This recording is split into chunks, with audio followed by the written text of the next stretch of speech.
Hey guys, what's going on? Robert from International Pulse Research. Estamos de volta. Mais um vídeo para você que está acompanhando a gente pela internet. Don't go away, stick around. Eu sei que tem muita gente mandando mensagem aí pra gente.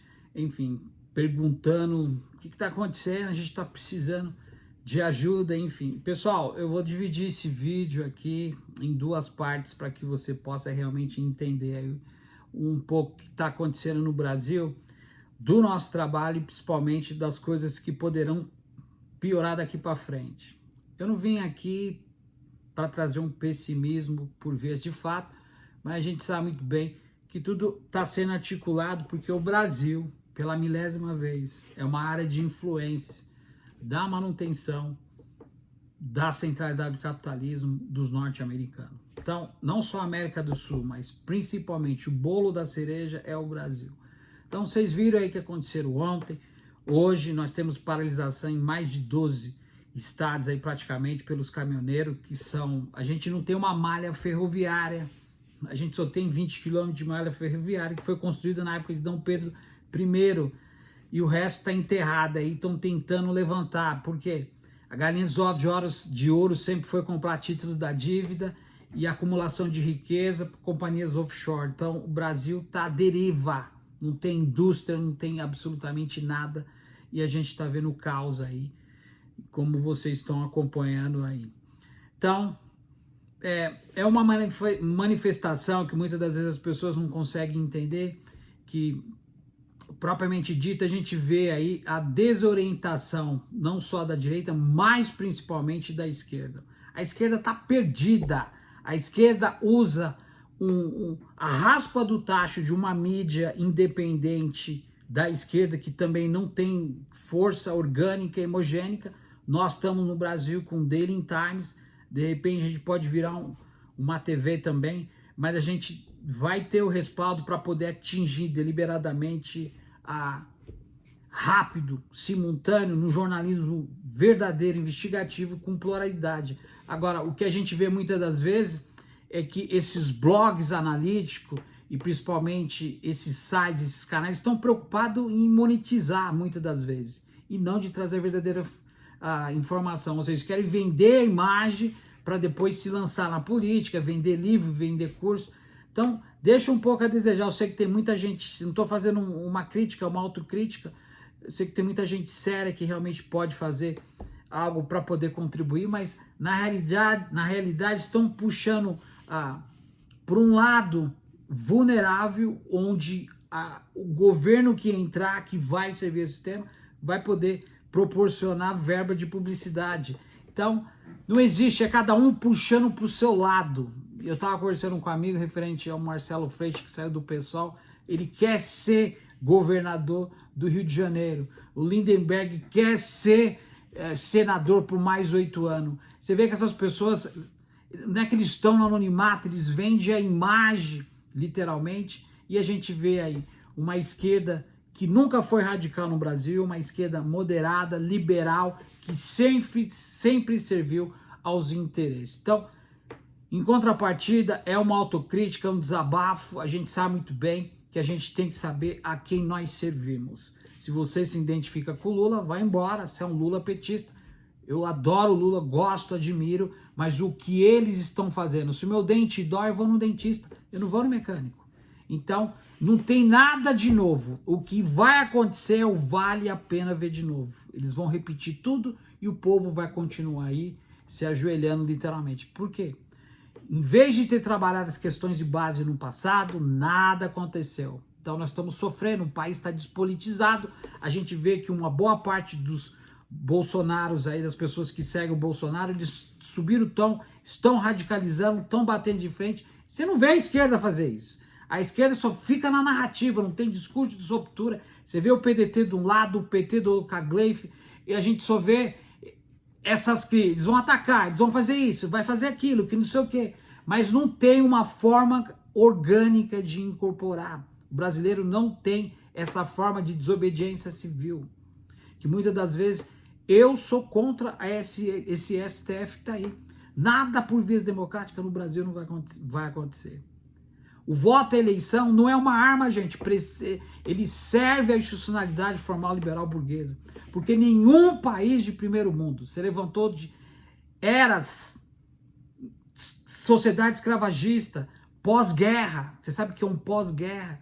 O feudalismo através de voto de eleição. Foi através de um processo de ruptura, de um processo revolucionário. Hoje nós vemos grandes potências, Alemanha, Estados Unidos, China, Japão, Rússia, a França, o Haiti, mesmo com as dificuldades, mas passaram por um processo de lapidação, onde são grandes países que realmente têm o intuito involucrado de ajudar a sociedade como um todo. O Brasil é um país periférico, submergente, da periferia capitalista, e é isso que está dando, porque tudo isso que está acontecendo é de acordo, prenderam aí a Polícia Federal, aí intimou aí o Miller, que faz parte aí, eu estava vendo a entrevista dele, ridículo, faz parte do conselho do Trump, ele está investindo no Brasil, eu acho que ele faz parte do Gatney, de uma plataforma tipo o Twitter, que o Trump está aí por detrás, enfim, não está dando muito certo, mas eles querem lançar, escrevi um artigo, Cuba, Venezuela, Brasil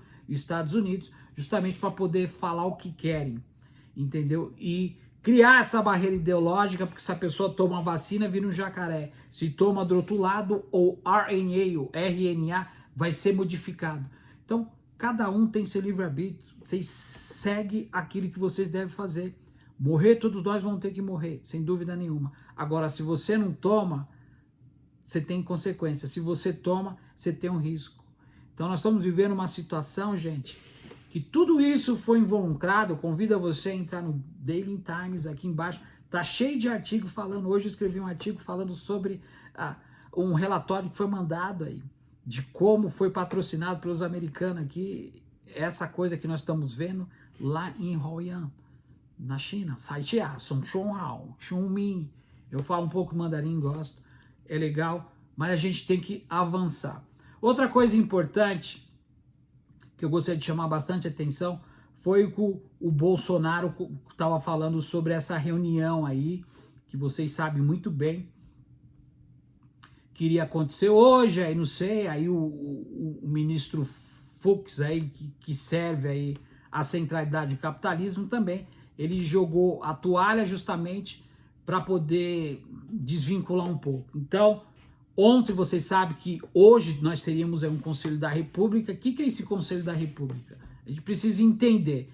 Ele é um órgão superior que que é consultado pela presidência. Ou seja, a função é pronunciar sobre as questões de estabilidade e relevância. Bolsonaro ele quer dar um golpe num país, justamente em cima de uma corte e de um congresso onde o filho dele faz parte aí. Todo cara que entra num congresso, depois de 6 meses, tem seguro médico por vitalício, pro resto da vida. Então, justamente por causa disso, de estabilidade, instituições democráticas, a gente está vendo aí que agora estão engrossando a voz, principalmente o STF como um todo. Então, esse conselho foi criado em 1990, é um artigo 89 da Lei 8.041/90, que regulamenta, é uma regulamentação positiva da Constituição. Ou seja, o que é esse conselho? O Temer usou em 2018 para invadir a favela da Rocinha, para decretar estado de sítio. Então, o presidente, Câmara dos Deputados, o Senado, a maioria toda comprada, a gente sabe muito bem que ninguém sabe o que é democracia. Você vê o Lira falando, não dá para entender se ele fala português ou que língua que ele fala. Que você vê que a pessoa não tem assim uma certa postura, mas está no meio enfiado, é até o gogó de processo. Aí entre os líderes da minoria da Câmara, do Senado e o ministro da Justiça. Bom, aí depois tem 6 cidadãos que são convocados e nomeados pela presidência. Eu não vou entrar em detalhe aqui, tem militares também. Esse conselho poderia ter acontecido, a gente sabe muito bem para que serve, e justamente isso fere o orgulho do Jair Messias Bolsonaro, que realmente quer tomar fôlego não só por causa das pesquisas, mas das coisas que ele não conseguiu fazer durante aí a pandemia e por via de fato disso que está acontecendo. O que eu gostaria mais de chamar a atenção a vocês aí são fatores importantes. Você vê que de um lado a esquerda continua repetindo as mesmas coisas, não tem um grito de ordem, não tem uma palavra de ordem, sobe no palanque para ficar falando de genocida, que não sei o quê, e não tem nada para oferecer, não tem começo, não tem meio, não tem fim, não tem resultado deliberadamente. Qual que é o resultado disso? Fracasso. A gente precisa entender que a esquerda, por via de fato, ela desapareceu, porque nós não conseguimos entender o porquê ela insiste em fazer as coisas dentro da ordem. A ordem que eu quero dizer é o sistema. Por isso que é o partido da ordem. Porque eles querem viabilizar conciliação. Você não quer imaginar. Já vi cogitação, mandar e-mail informações de que o Lula poderia colocar como vice aí o Kassab, um cara que nunca contribuiu com São Paulo, que está envolvidíssimo em todos os aspectos.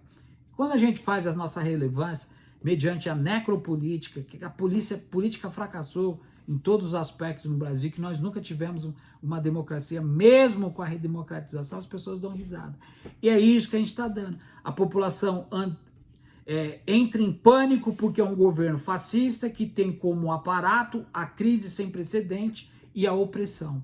Eles têm tudo, gastaram muito, você vai pagar por essas contas, a gente sempre está falando, desde as motocicletas, vocês pagam.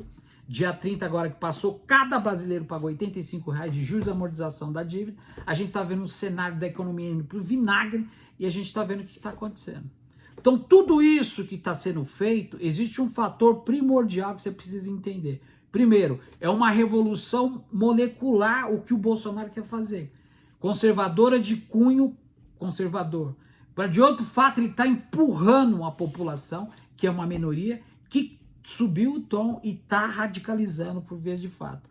A esquerda, ela perdeu esse álibi. Por isso que ela perdeu espaço.